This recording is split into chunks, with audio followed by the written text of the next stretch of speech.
After all-weather friend China, it's the United States that's advised its citizens to defer all non-essential travel to Pakistan.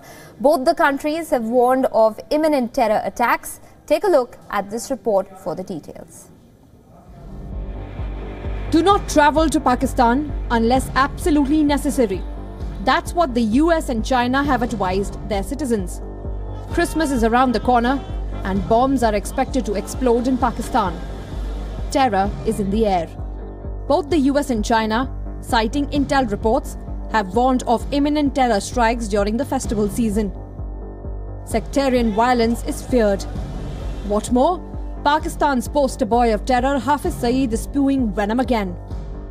At a rally in Lahore, murderer Hafiz Saeed issued a fresh threat to the US embassies in Muslim countries.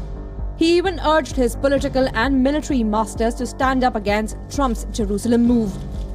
Pakistan आलम इस्लाम का दिफा है, पाकिस्तान एटमी कुव्वत है और हमने इंशाअल्लाह इनकी गुलामियों से निजात हासिल करके आलम इस्लाम को कुव्वत बनाना है इंशाअल्लाह. Little wonder then, US is worried about safety of its citizens in Pakistan. But what should indeed worry Pakistan is China's reluctance to trust Pakistani authorities. The relationship between Pakistan and its all-weather friend seemed to have hit rough weather. Bureau Report, WION. All right, so that's the big story we're tracking out of South Asia. It's not just China, Pakistan's all-weather ally, that's concerned about its citizens' safety in Pakistan. The United States has followed suit, asking its citizens to avoid all non-essential travel to Pakistan, given that the festive season is just around the corner and attacks are imminent. Joining me this evening for more on that story, I'm given to understand that Andrew K.P. Leung, the international and independent strategist, is going to join us in just a bit from Hong Kong. In the meantime, from Washington, D.C., Ray Locker, national security editor of USA Today, is with us on the broadcast. Ray, good evening. Good morning to you, actually. Thanks so much for joining us here on WION. Why exactly does the United States feel so concerned about its citizens at this particular moment? And are you surprised, really speaking, by this travel advisories that's been issued? No, I'm not, because they come following the move by the Trump administration to recognize Jerusalem as the capital of Israel. Now, there are many people in the Jewish community in the United States who believe that was the correct thing to do, that's kind of where policy has been moving. But meanwhile, there are many others who think that it's an inflammatory act that's going to enrage people in the Muslim community around the world. And so there's concerns, you know, for U.S. embassies and travelers in places like Jordan, Saudi Arabia, as well as Pakistan. So it's all kind of coming together.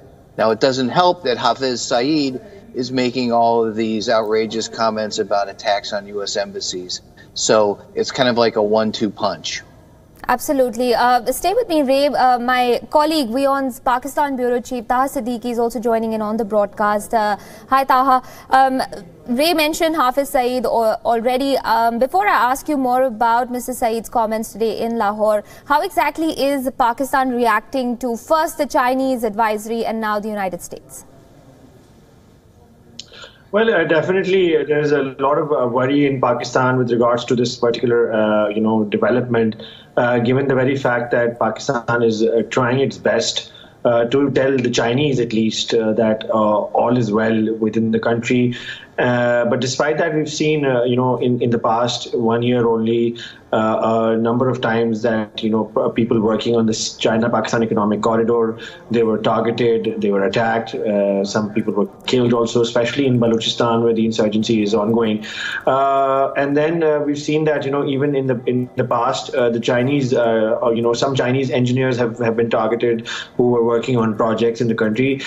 So every now and then it does happen, but this is the first time that they have specified, and recommended Chinese residents in Pakistan to stay indoors or to be careful.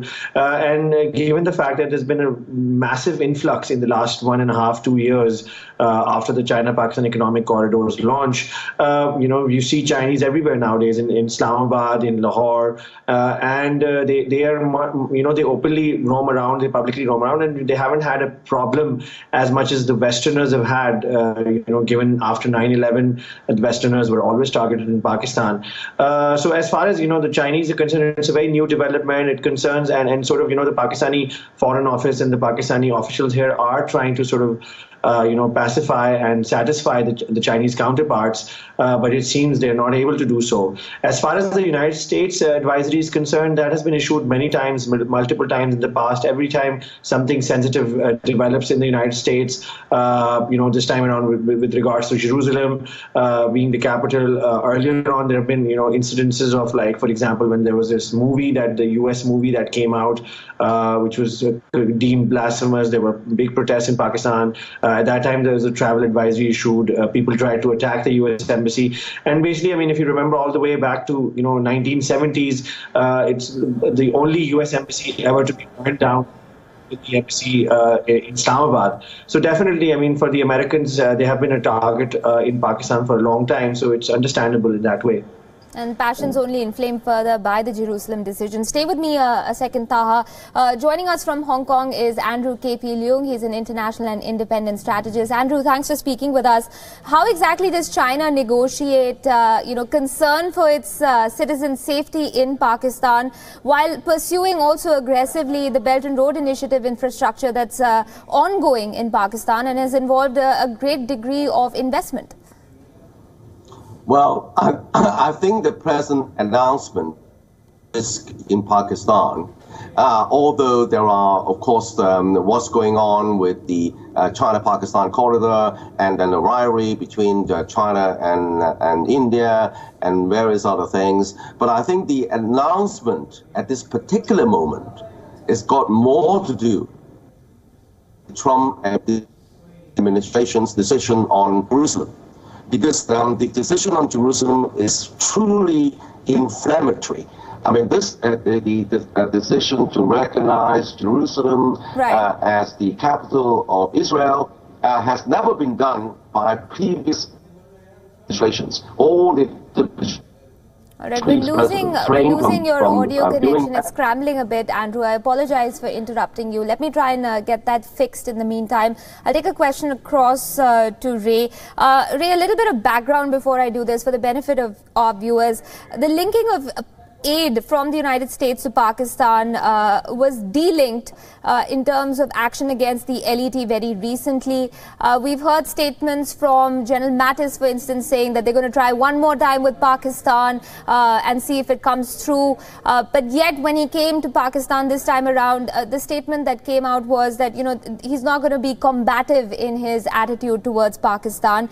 Do you feel that this, perhaps indicates a flimsily thought out policy by the US, both in terms of what's happened in terms of the Jerusalem decision, but also the larger question of terror groups in Pakistan? As far as Pakistan is concerned, the United States, regardless of the administration, is always caught between the need to get Pakistan's help with Afghanistan and then the challenge of fighting Pakistan's support for terrorist groups like LET, etc.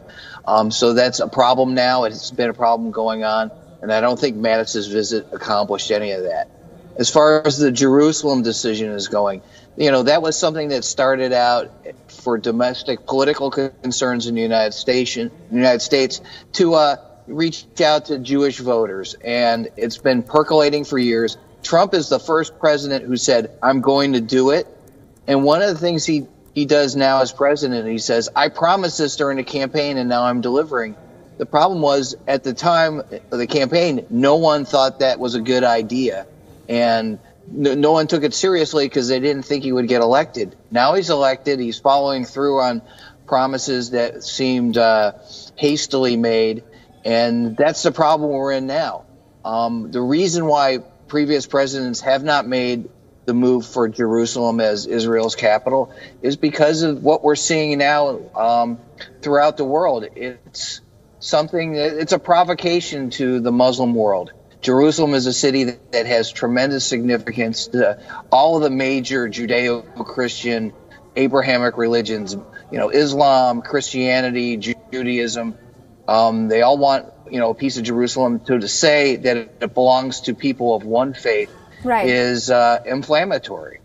Ray, Rex Tillerson, the Secretary of State, did, I think, try to assuage some of the concerns that a lot of people have had post that Jerusalem decision announcement. He said that it's going to take at least 2 years for progress to be made in terms of shifting the embassy from Tel Aviv to Jerusalem. Do you think that that's enough, though? Do you think that, that these calls for violence, these calls for an intifada, for instance, for jihad, are going to die down in the interim, or is it just going to, sort of simmer in the meantime? Well, I think they'll probably simmer. I don't think they'll go away. And if, people in that part of the world see the United States moving strongly to change the location of the embassy from Tel Aviv to Jerusalem, I think, the protests will only increase. There's really no reason for them not to do that. And as far as Rex Tillerson is concerned, nobody in the United States believes that he's going to be part of this administration for very long. And the president has openly undercut him repeatedly. So Tillerson says what most secretaries of state would say. But the problem is that most people don't really believe he speaks for Trump. And the problem with Trump is no one knows what he's going to say at any particular time, which makes it hard for the United States to do anything diplomatically around the world.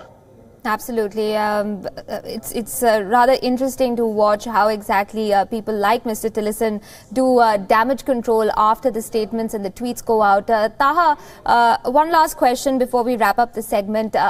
In terms of the US-Pakistan relationship, we've seen it, the boat being rocked a couple of times this year itself, ever since President Trump has, come to power.